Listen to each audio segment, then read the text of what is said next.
Lyndon Forbes Sampson Burnham, well known as Roger, master politician, and was an outstanding statesman too. He was a great leader, and our hero, you understand. That's why we remember Edmund West Burnham. Yeah, good morning to you viewers. I'm back with you again. Today it's the fourth Sunday. I promise you the last time that this time around we will be dealing with our 50th anniversary. And I want to say right off before I get into the discussion that I want to say happy 50th anniversary to all of Guyana. You know, 50 years ago, in those days, I was a much younger man. And I remember very clearly the furrow, the anxiety, high expectation, and so on that was alive all over the country for our independence. That came into being as a result of a great man, Lyndon Forbes Sampson Burnham. We all remember him. Today, I think that from all that I've seen and gathered, I want to believe that those who, the organizers, should have maybe involved his name and his achievements more in observing this 50th anniversary. But I cannot question that because I think what they are doing so far seems to be very pleasing to the nation. In the circumstance, I want to say that we are all very happy having achieved the year 50. Today with me in the studio is a very popular man, very popular, and also the presidential advisor on youth empowerment, Aubrey Norton. He's well known throughout this country, and those of you who live in this country will know that Aubrey Norton is a man who is very passionate about youth advancement and development. And I recall that during the years, Forbes Burnham had a special place in his heart for young people because of the things he did. When he came into the government, there was high unemployment rate all over, and he get about on the work right away to see how we can address that issue. He established a number of institutions to address youth interests, and one of the most outstanding things I think that he did over the years, Forbes Burnham used to celebrate. Every year he put aside 1 week for youth empowerment. Young people were involved in taking actions and decisions and programs that would serve that. Aubrey, today I want to welcome you to this program, State of the Nation, and Yes. I want us to discuss, first of all, Forbes Burnham and youth. Well, first of all, let me say happy independence to all Guyanese. It's a lot of time to discuss Forbes Burnham and youth, so we'll have to take some elements. I think one of the things about Forbes Burnham was that he had confidence in young people, and that in his era, many young people were exposed. We had some of the youngest parliamentarians, we had some of the youngest ministers, but the thing about Burnham is that I don't think he chose you just for youth. He had the capacity to identify youths who were capable. And he also had the mechanism in place to train them. I say to a lot of persons that by the time I was 19, 20 years of age, I had gone to a number of youth leadership training programs.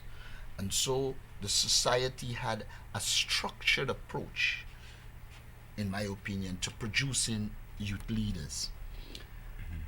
Then, if you encountered Burnham, it was a learning experience as a youth.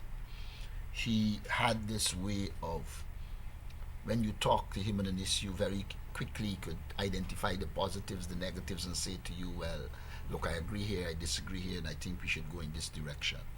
So he had that kind of effect. And I think he protected young people who he felt had potential. I mean, I can give you many incidents of youth leaders who would have clashed with the powerful in the party, and he would come in defense of those young people once he felt they were correct and weren't disrespectful, etc. So I think he was one who embraced youth.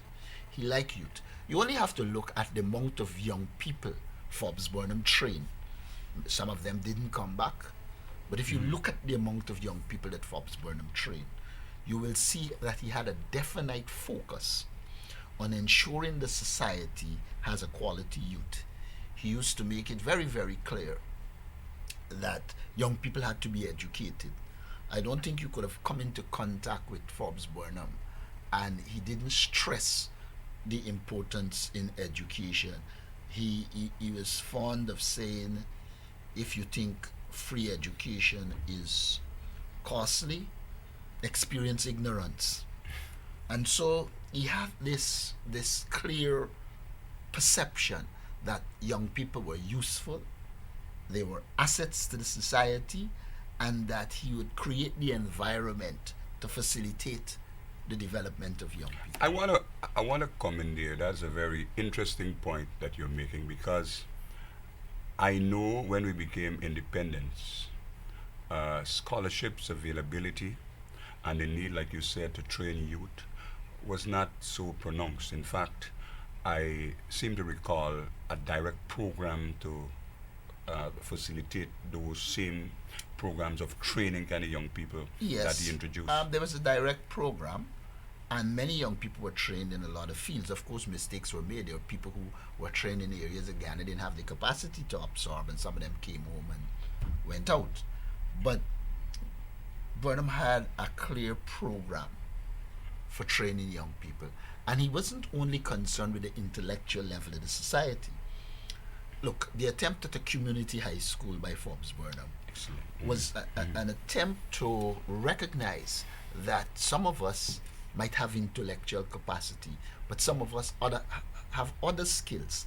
And what he attempted to do with that and the multilateral school was to ensure that where a child didn't achieve academically, that child could have gotten the skills training that were necessary, training that was necessary for the development of that youth, and for that youth to become a useful person in society.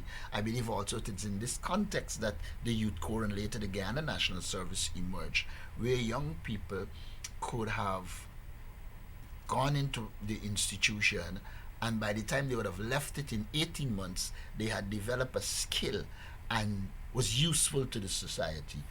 I want to come to the establishment of those kind of multilateral schools, because I seem to recall, and we know that most of the schools were, before they became state schools, were schools that were run by the various kind of denominations in the country.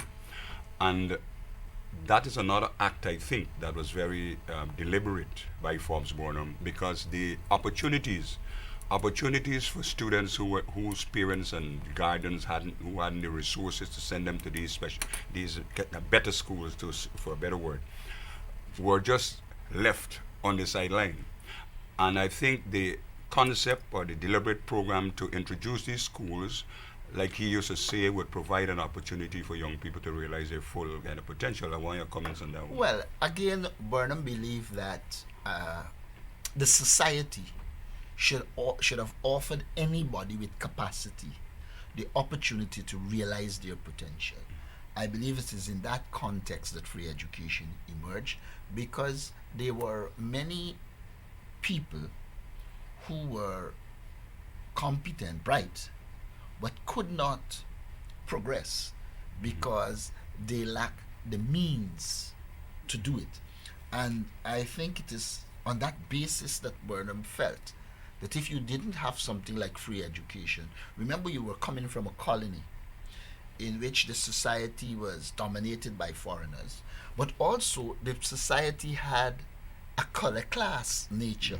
You would have been ahead of me by stretches of imagination because you're Pharaoh.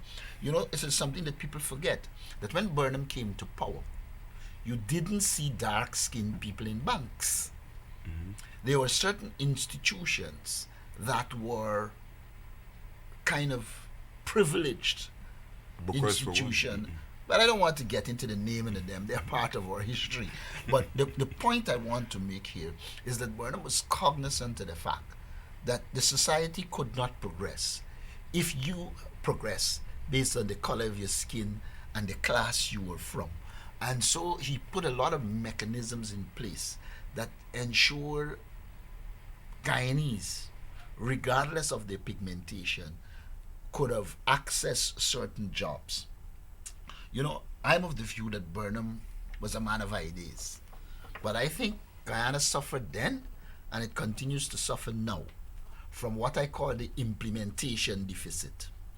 You have excellent ideas, but to find a core of competent people to implement, I think, has been a problem for Guyana and continues to be a problem for Guyana. How does that affect our young people? Well, it has affected our young people badly in the last 20 years or so. I mean, if you interact with young people now, you have to first, we're going around, for instance, meeting youth organizations, forming youth organizations, and talking with them. The first task you have to undertake is to give them hope. They feel hopeless. They feel as if nobody cares about them. And you are fastly returning to the situation where the elite in the society could get access, resources, education, training. But the average youth out there, couldn't access it. I mean, you just have to look. If a young man has the capacity to say, learn to operate a heavy duty equipment, an excavator, at present, that youth either comes from a rich family that could do it, or it cannot be done, because it's well over 200,000. So we have got to now create institutions and training program, so a wider cross section of young people can be able to do that kind of thing, because it's one of the high paying jobs.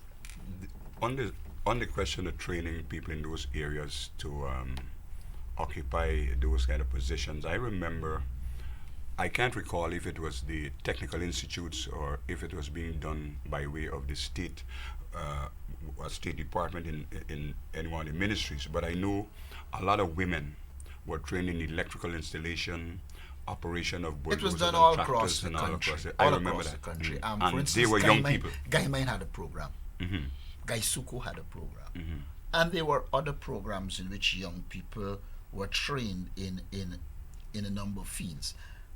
And that is what worries me. In fact, as I look at youth empowerment, one of the things I am very focused on is to ensure there are training programs and a number of other programs that young people who are really in poverty Mm-hmm.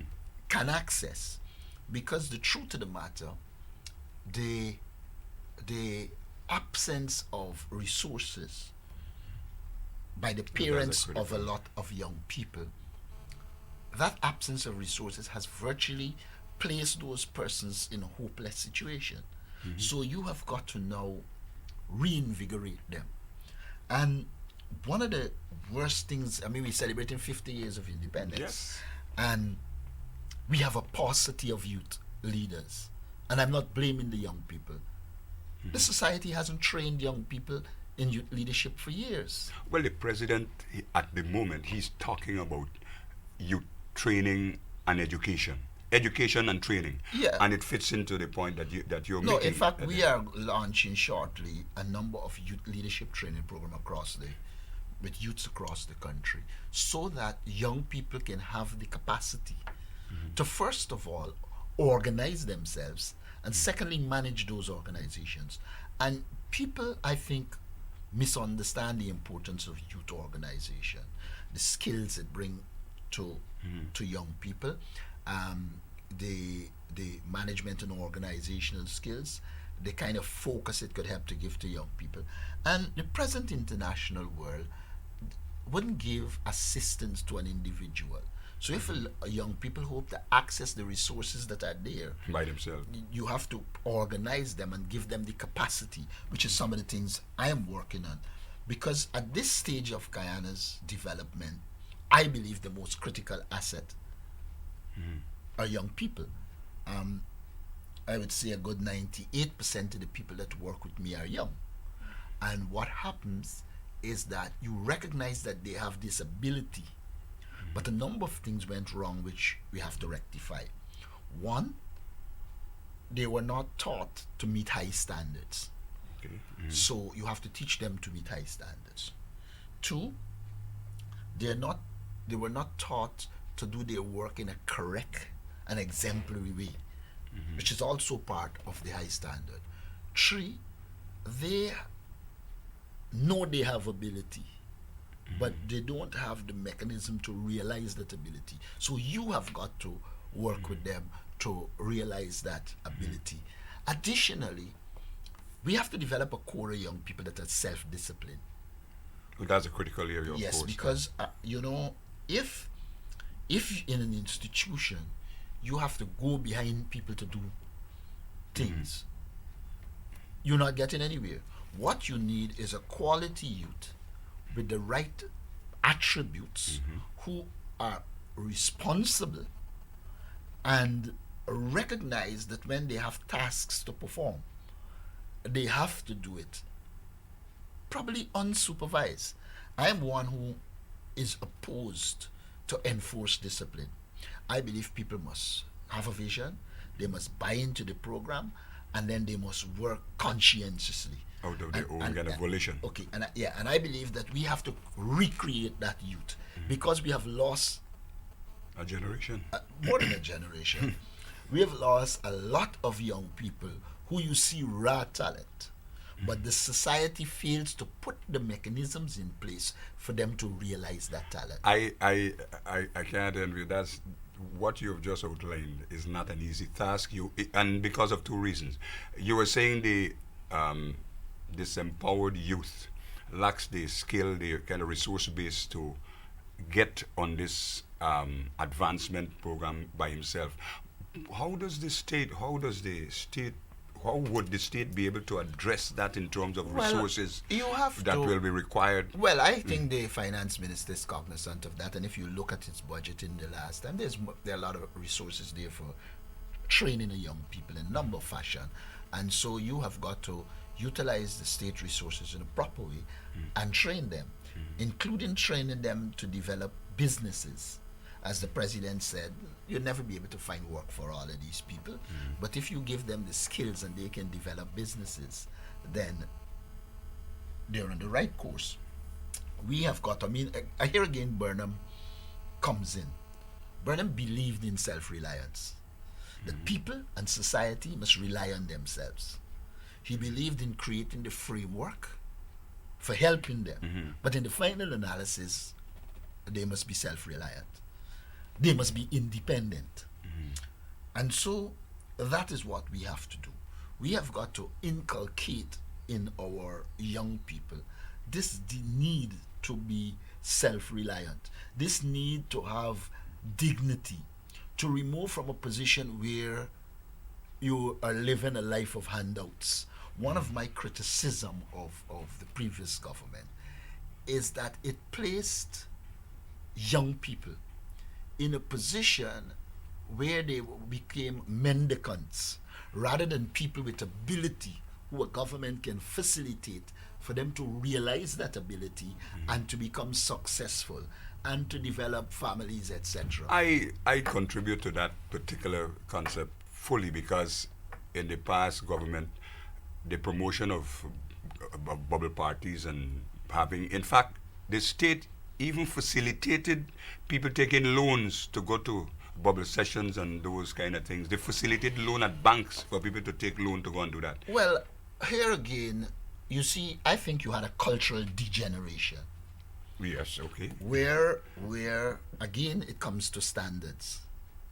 I was at the airport and people are coming in, but there was a steel band playing, very lovely music. And a person said, relatively young person, that it is nice to listen to this kind of music without a big boom box making. Now, I believe young people must enjoy themselves. We did. Yes. But in enjoying themselves, it must be done in a fashion that it does not contribute to the degeneration of the society and the youth. And what I think happened is that the continuous influx of what I call the worst elements of Jamaican reggae culture, and I'm saying this because I believe there are positives in Jamaican music and Jamaican reggae culture, but there are negatives, and we seem to have fed our youth a diet of the negatives. If you look at the shows, if you listen to some of the persons, you will see that a lot of them do not recognize. For instance, the DJs who I had some discussions with, the DJs impact the lives of young people. That's true. Therefore, they themselves have got to have an understanding of where the youth is and where we want to take the youth. Because in large measure, it is easy to gravitate to trash. It is more difficult to gravitate to a clear vision and certain standards. And that is what I think we need to do at this stage. We need to interact. You don't want to censor anybody. You don't want to direct them. You want to educate them. You want to work with them so you understand them, they understand you, and you work out where we carry young people. Obviously, we cannot continue in a situation where it is felt that entertainment is synonymous with lawlessness. You can have entertainment that is nice, Clean, enjoyable, fun, yeah. and that is one of the areas I believe we have to rectify with the young people, is to engage them and let them understand.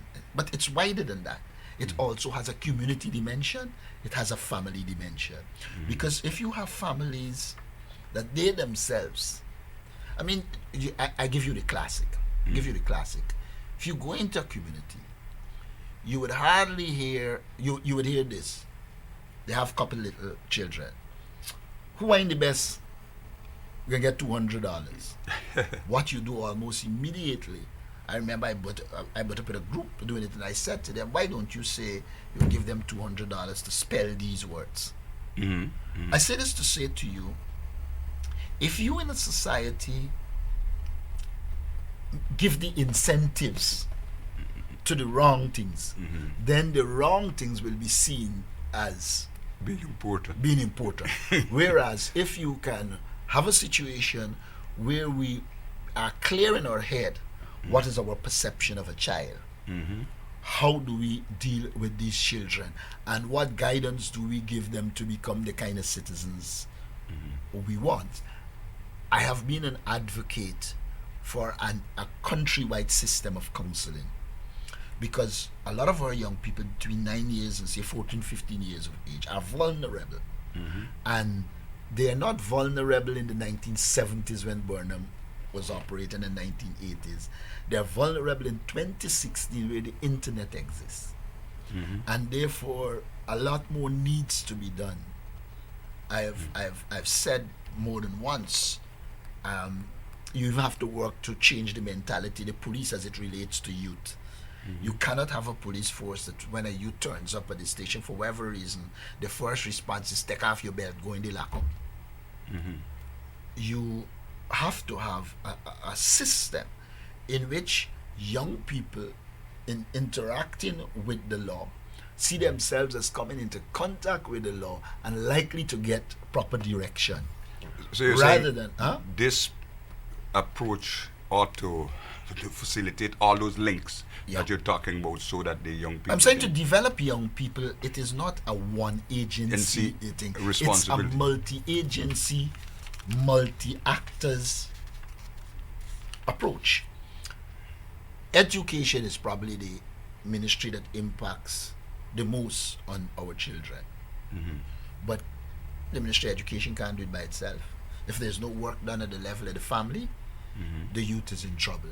If there's no work done at the level of the economy to ensure that the resources are there, the youth will be in trouble. One of the You cannot do consideration- it without the police. You cannot do it without the Ministry of Social Protection. I believe that dealing with youth is a multi-agency Multitask. task, multi-actor issue. And therefore, unless you can have the various actors operating in keeping with a clear policy, one of the things I was very, very interested in once I was appointed was working to get a policy. Because if you have a nation that has a clear policy as to where you want to take the youth, then they have a guide to work within. Okay, But yes, if we that's left true. Guyana like how it was in the last couple of years, policy-less, as it relates to the youth, then you're in trouble. Young people need to have a clear idea as to where they are and where you want to take them, and they must take part in that process. And even though we talk about a youth policy, it's not a document that will be static. It has to be Adjusted, adjusted changed. and upgraded in keeping with the views of the young people. So as we celebrate 50 years of independence, I believe one of the best things we can do is to adopt clear policies for young people and develop programs and projects that can empower them, that Excellent. can make them realize their potential. We have to restore their self-worth, improve their self-esteem. And I believe, I say this, I interact with a lot of young people. There are endless amount of young people out there who have ability. The question is giving them leadership and organizing them in a framework so that they can contribute to the self-development, the family's development, the community development, and the national development. One of the points that you have just mentioned seem to be very pronounced today in a lot of the communities around, where a lot of our young people, young boys and girls, are 15, 16, already have children, and they don't know about parenting. In fact, I remember one of the sessions I attended where a teacher even kind of suggested that they need to be taught how to parent children. One of the comments they made. Well, I agree as a short-term fix. Uh-huh. They need to be taught to parent children. But I do believe the problem is deeper than that. It's deeper than that. Yeah, I've visited more than 75 communities and met with young people across the country in the last year. And there are some problems that you see.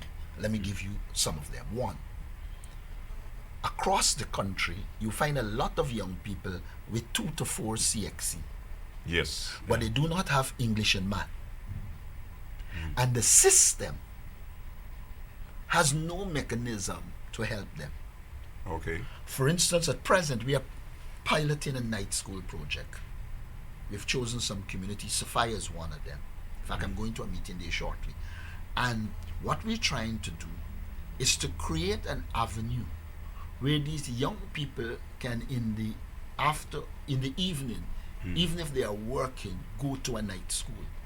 If you have young people who come out the education system and they don't have the requirements, but there is no mechanism to give them the requirements, then you're in trouble. Mind you, they don't have the resources either. That's that. Well, that's the So point of you have got to now come up with a model that permits them to get the training, get back into school, get 5 CXC with math and English. Of course, the solution doesn't lie there. The real solution lies in the education system, where the education system has to ensure more of our young people are coming out of school with the required training. But at the same time, there exists this large amount of young people who don't. I don't want to touch illiteracy yet. I want to. I'm just about to. There is also a kind of behavior or disposition by parents. This is not the young people parent, where everybody now seem to, like you said, the education system got to provide this thing, seem to be obsessed with this concept of lessons and also of children doing 20, 21, 22 subjects and those things as being important. Now, I want your comment on that because it affects young people as well. But you see, you are focusing on the elite of the society there. when a lot of these young people are doing all of these subjects, in large measure, they come from families with income, etc. The large percentage of youth in this country, all right, I'll give you a practical example. We were in Region 6, Burbees, and you'll be amazed about the amount of young people who went to fifth form and tell you they didn't have money to write CXC. When you see their handwriting, it's okay. You talk with them, you know they have capacity. I'm saying that the system at large has to deliver to those young people. Look, the underlying problem here is poverty. If we can't address the question of poverty, a lot of our problems wouldn't go. We have to put measures in place to alleviate it at present, but long-term measures to ensure that our people have the means. The bottom line of a lot of the youth problems is the absence of economic wherewithal. And so, I wouldn't, while I agree that many of them doing 20 and 30 and is dysfunctional, I don't think. My focus is, okay, for now they're doing it, glad they're doing it. I don't believe it is necessary in some regard, but they're doing it. I worry about those who can't get one To do it. much less 16 or 17. In a society like Guyana, there is always going to be an elite group in which they will get the CXCs. And one and two of the poor people might have a parent who understand the importance of education and be behind that child, and that child makes it. I don't have a problem with that.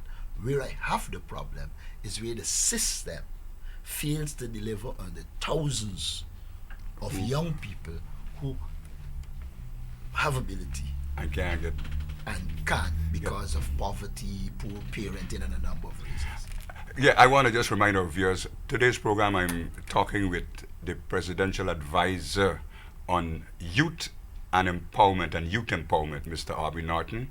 I will make the lines available in another 10 minutes. Those of you who are with me in this program today at your home, your living room, I will give you an opportunity to make your kind of comments on what you think. In fact, we're discussing Forbes Burnham and youth, and Mr. Norton did point out that there were several things that Forbes Burnham do, and one of the things which he addressed very early in his stewardship of Guyana was that of education, and education for our youth.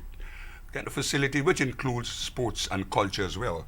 But I don't want you to miss the key point. The key point I'm making here is that Burnham recognized the importance of youth and put in place the mechanisms to ensure that that youth can develop and progress.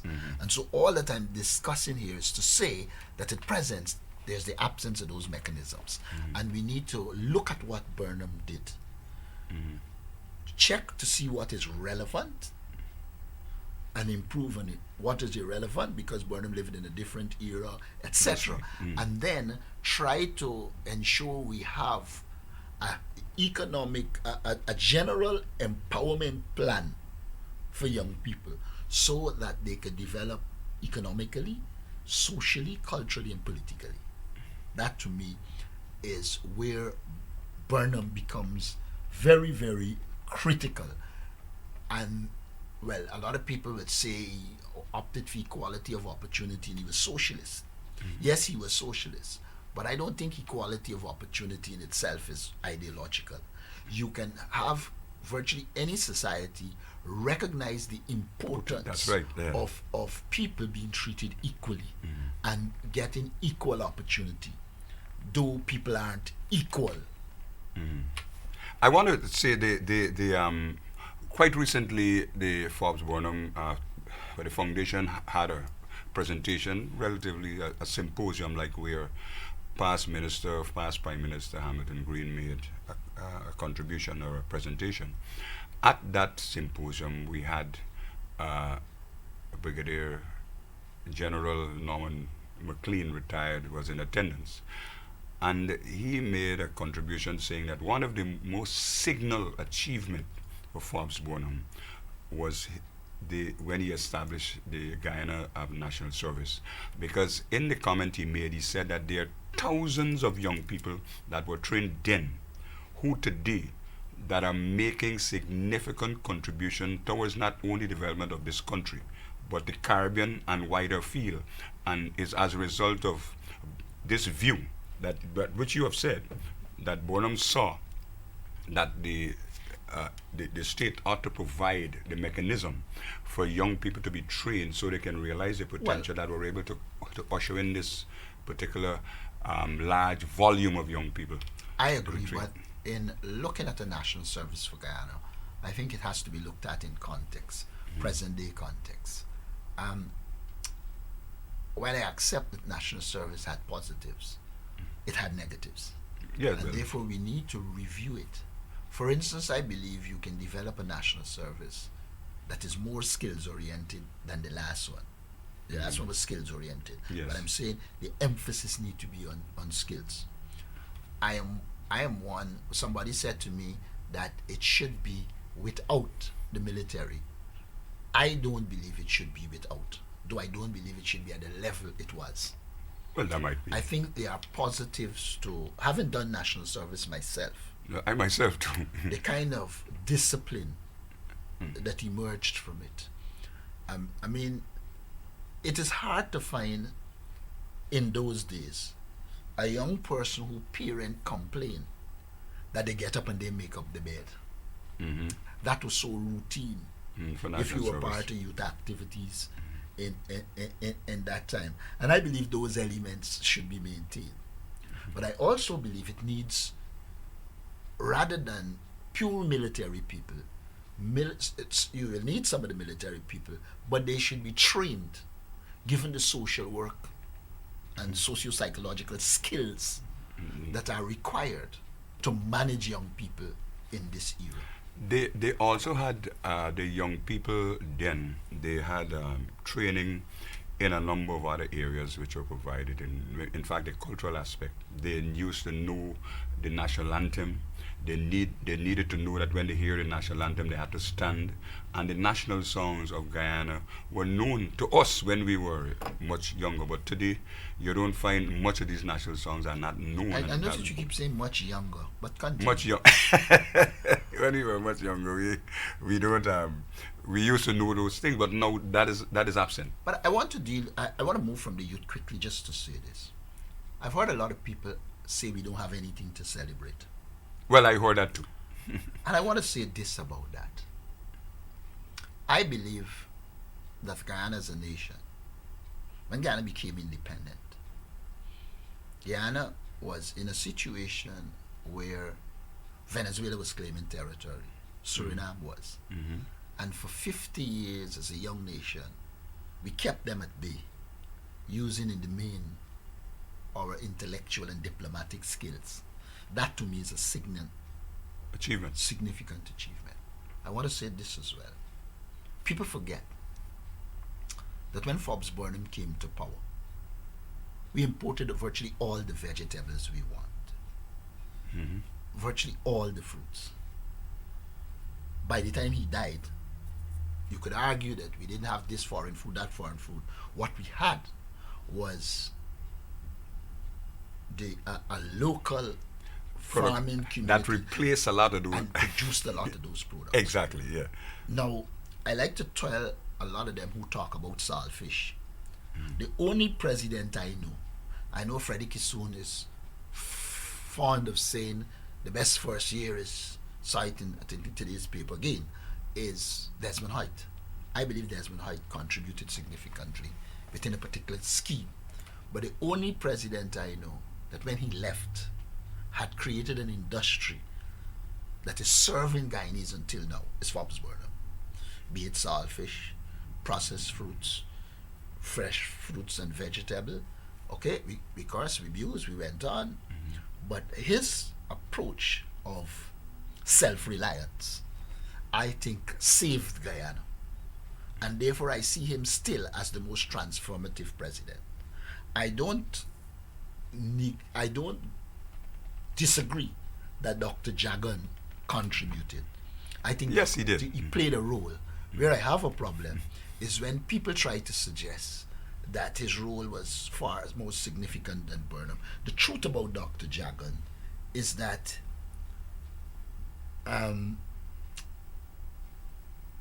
you could say he established ideals for people to struggle for. But when it comes to actual implementation, there's little or nothing he can show. In comparative terms, Burnham, you can see the things that Burnham did. That's right. That's that right. live. So I don't gainsay Dr. Jagan's role. But when the likes of Hyder Ali seek to elevate him based on mere perception and what he promised to do against a man who actually did, and what he did is lasting until now, I have serious problems. Yes, but the lines are now open to our viewers. You are free to make your calls, and we are discussing Forbes Burnham and youth. With me in the studio today is Presidential Advisor on Youth Empowerment in Guyana, Mr. Aubrey Norton. Those of you who were in Guyana would know that Aubrey Norton has served all over this country, and he has traveled. He was just saying that he has visited several Ghana communities discussing with young people. So today we're giving you an opportunity to make a call, make your comments, ask your questions. If we could answer them, sure we will. But remember, we are celebrating 50. Like me, like the song says, born in the 60s, was celebrating 50. Wonderful. And I think we should also think in terms of, I want to bring our viewers up to date with a few things that we have been doing. We have just had a photographic exhibition at the library for schools in Georgetown on the 16th and 17th. That was attended by students from all over. And we also had people from all walks of life visiting that exhibition. We had a symposium at Critchlow on Sunday. That too was well attended. In fact, it was filled to capacity. That people said that the room was too small, but I prefer to have a full room than a hall. That way you had a lot of space, and it was well received. So, friends, and those of you who are with me today, you can make a call right now. Aubrey, I want to come to one other thing in terms of Forbes Burnham and youth. Burnham addressed the issue of young people all over this country. And one of the things also that he tried to inculcate was that of the lifting of one's self-esteem, to make sure that you know your country. And I think one of the reasons people tend to travel abroad, one of the things that Fort Burnham did, I think one of the reasons why those national service centers were placed in those areas, apart from a security reason, was to encourage young people to travel to this country. Your comments? Well, it's more than to travel to the country. Burnham felt that the cost was low. People don't give him credit for it, but he consistently talked about shifting to the highlands. And he used to always say that our wealth was in the interior. In fact, people forget that one of the 6 policies Burnham developed was a policy called hinterland development, where he, in a conscious way, sought to get Guyanese to move to the hinterland to utilize those areas. He even put a network of roads, of course, not asphalted roads, but a network of roads so that people can move into the interior. But Ghana's youth problem is deeper than that when it comes to, I carry out an activity and I would ask young people, if I'm in Linden, I'd ask them how many of them see rice grow. Okay. And they don't.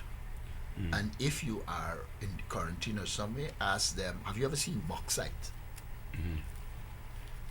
Our young people are not encouraged to travel. I am an advocate for a network of youth training institutions, living institutions across the country, so that young people from Linden could go to Essequibo. Could tour and go to somewhere. Yeah, young people from Essequibo to go to Berbice. You cannot expect young people to like your country, etc., and they don't know the country. A lot of them just know where they live. There are people in Georgetown who never crossed the river to West Demerara. That's true. So you have got to develop some form of internal tourism so that our young people travel the country, Hello? learn it and Hello? understand it. Morning. Morning, sir. Morning. My name is Joseph Norton. Joseph? Yeah, Norton. Okay. And when I was a child, right? And I used to go to school in the days of Burnham. Mm-hmm. I was there with all the respect that Burnham had and teach for the runner and our nation as a people. Mm-hmm. With the black history, the culture, and the religion. Mm-hmm. And like when I go, Burnham teach me that the name is the number where the 6th of April is midday to birth. And I have to use the science of man to know my purpose as a diary. And when I see Burnham do it, I observe, in spite of Jagan's effort, Jagan was the one who was teaching us racial division. All right, thank you. And Thanks for your academically, contribution. He said that you were saying that from his development that Forbes Burnham taught them how to live together, and Dr. Jagan taught them racial development. He was more or less racial. Morning, you're on the air. Morning. Good morning. Morning, sir. Yeah, I agree with Mr. Norton here over the young people. These young people in this country, they're not traveling. A lot of them live in Georgetown, they want to go nowhere. Just want to stay in Georgetown. And I think they lead to crime too, because they're not going to travel the country and go see the country, seek employment, seek opportunity, go into the interior and do work. They stay in Georgetown and see the neighbor blinging. They want to bling fast. And when they see neighbor blinging, they want to bling. They go and do crime. And this is one of the problem I think the PPP government has failed a lot in this country, the young people.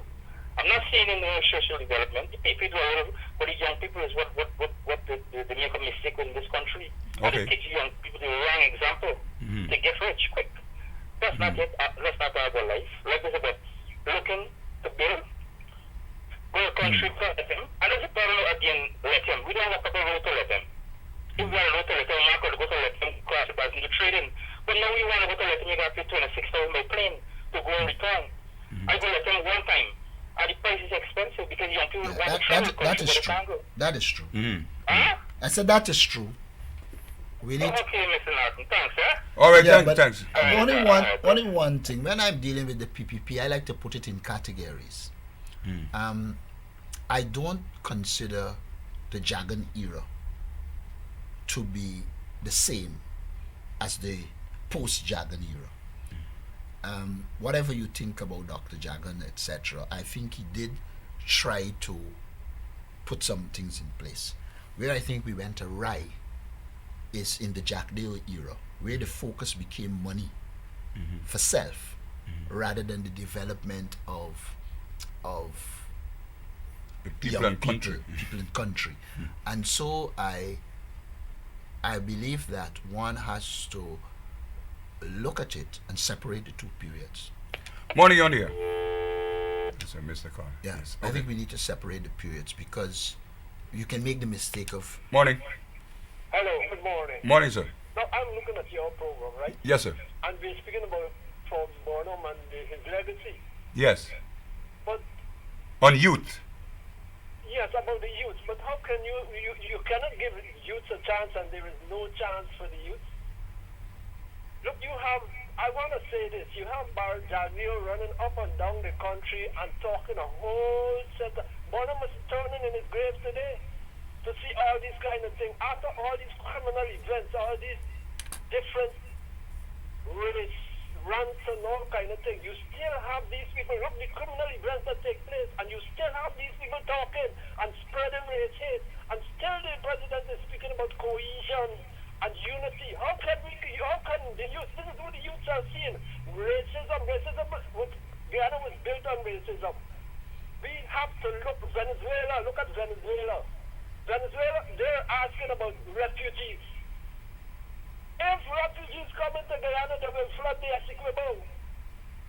Then the next thing will be another problem to get them out. That is sympathetic invasion.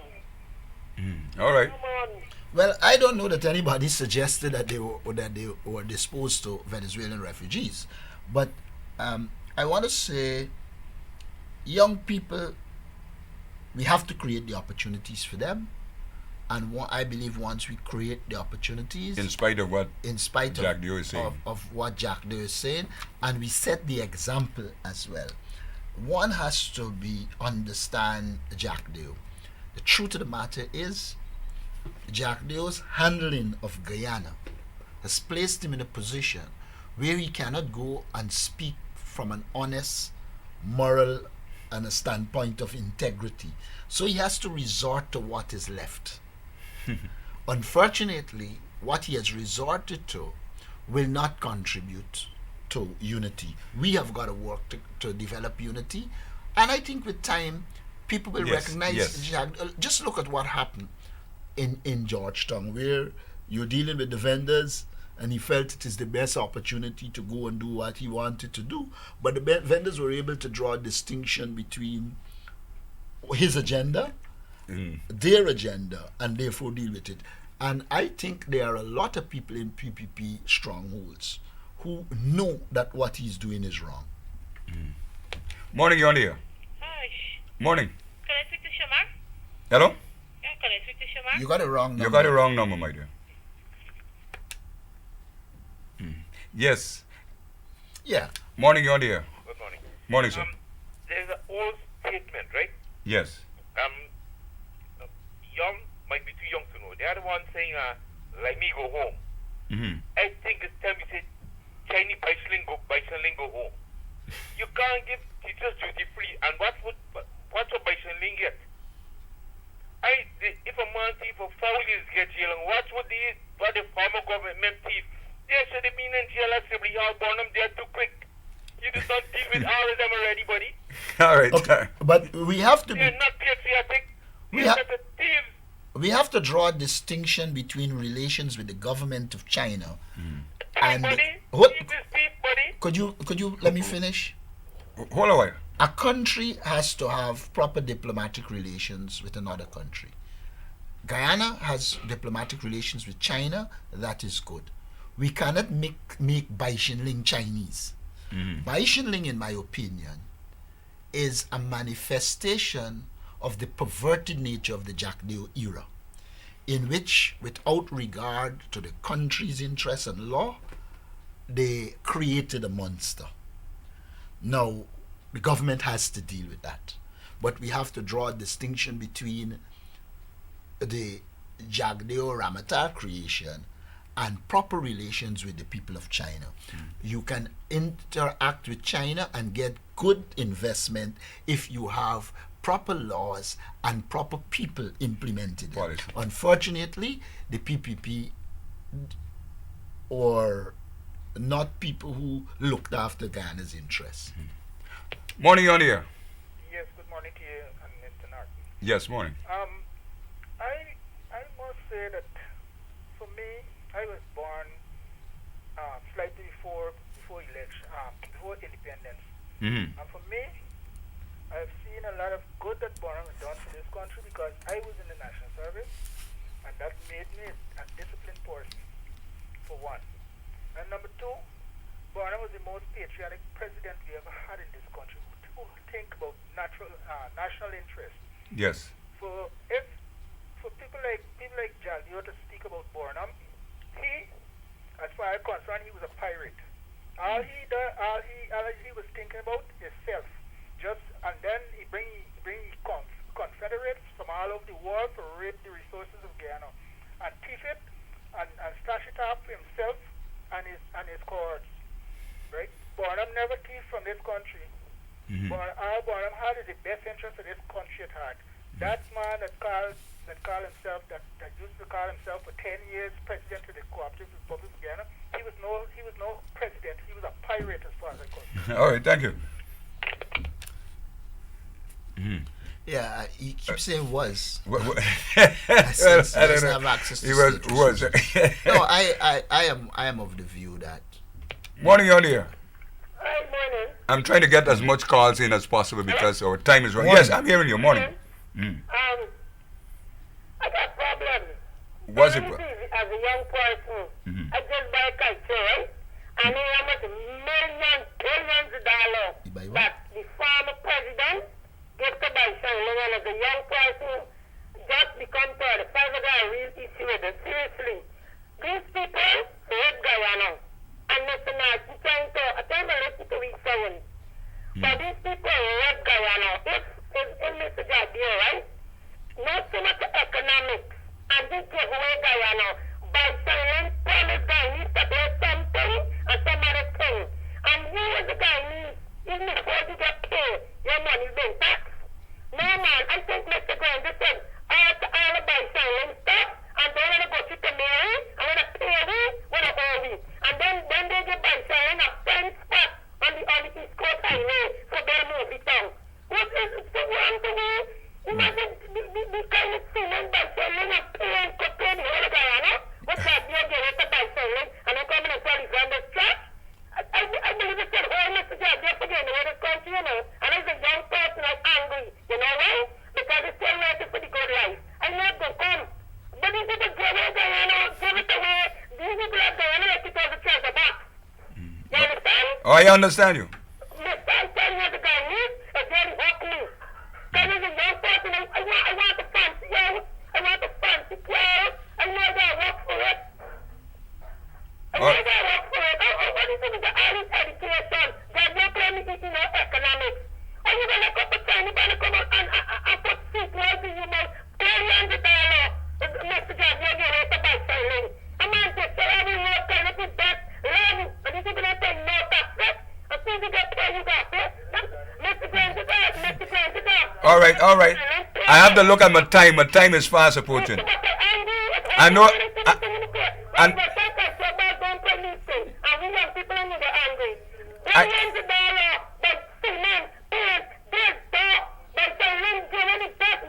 all right, the government, all right, is all going right. to deal with the issue. All right.